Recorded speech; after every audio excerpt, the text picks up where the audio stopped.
Hello, Fabulous Leo. Welcome to your horoscope for the month of April 2013. I am your astrologer, Nadiya Shah. Thank you for being here. I see this as a month that is going to stand out for you in terms of its influence and its impact on you personally and possibly also on your life as well. It is one of those months that you are going to look back on and say, okay, that really encapsulated the whole spirit of 2013, what this year is meant to teach you, how this year is meant to make you better, and how this year is also meant to help you get you more comfortable with yourself and get you okay with you so that you can do bigger things in the world, so that you can come at the world from the best of you. When I think the best of Leo, when I think of the best of Leo, I think about this connection that Leos have with the heart. This confidence that says, I am worthy of shining and being seen. That's the blessing of Leo. That is the higher esoteric lesson that Leo has to offer. And it is a lesson that you are going to be engaged in for the rest of your life. It is a part of your life path. But this month, the lessons come on really powerfully, very importantly as well. How far off you veered off that lesson of being so comfortable with yourself that you're comfortable sharing no matter what anyone else thinks or how they might react. That is going to depend largely on how far off course you have veered. So wherever there are holes in the way that you understand believing in yourself and being good with yourself, comfortable with yourself, you are going to acknowledge them. And in some cases, that acknowledgement is going to come up in ways that are actually quite dramatic and that might not at first feel so good. But that's the thing with spiritual lessons, right? And that's the thing with the best things that happen in life, is that sometimes they're sort of the catalyst has to be something that doesn't always feel good. The catalyst has to be something that really gets our attention very dramatically, because then we can acknowledge what isn't working. Then we can acknowledge where actually the path isn't all the way left. It's actually in a completely different direction, and it is right. It is truly right.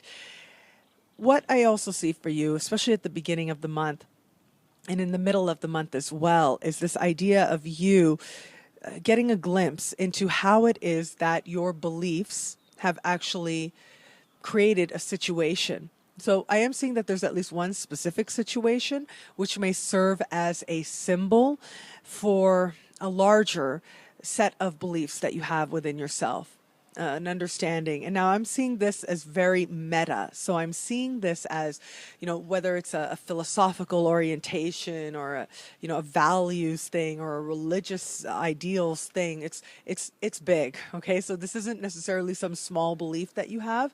This is something, a guiding principle.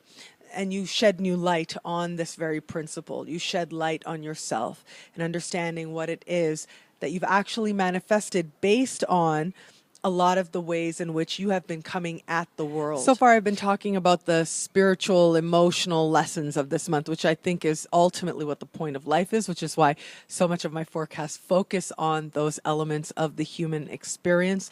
And I see astrology as a spiritual practice, as a mirror to what it is that we're meant to learn in this lifetime, personally and collectively. Now, having said that, I also acknowledge that there are some very literal interpretations for what we see in the cosmos.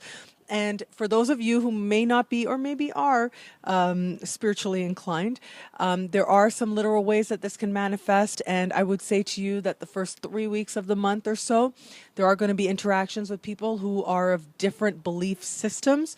And that in turn leads you to look at what it is that you really believe. And again, this is all happening on a very meta level, philosophy, religion, that type of thing. Later this month, especially as we get you towards the end of the month, the focus shifts to matters of home. I'm seeing that you're going to have to spend a lot more time at home or interacting with people from your past. In some cases, this will actually be distant past. So I'm thinking like childhood past or your parents as well. So this is really the roots of your life asking for your attention. Now, whether you understand those roots as actual people and places and relationships, which they often are, or at least those things are symbolic of our roots, those will ask for your attention. But of course, I will always encourage you to look at things symbolically, to look at things for the deeper lessons. Because it is by interacting with these past situations, people, places, things, that you get some clarity that you need about how it is that you can actually get that calm within, get more comfortable within yourself. Once you do that, you're going to find that the opportunities available to you open up like a flower blooming and blooming very fast. There are a lot of opportunities out there for you, and there are opportunities for you to step out onto the world, onto a bigger stage. Certainly that is available to you as well. Get right in your heart. Get beliefs that actually serve you and the person that you have become. And get right with your past. Put the past to peace where it needs to be, and you will find yourself able to live in the present, to make the most of the present, setting yourself up for a wonderful future.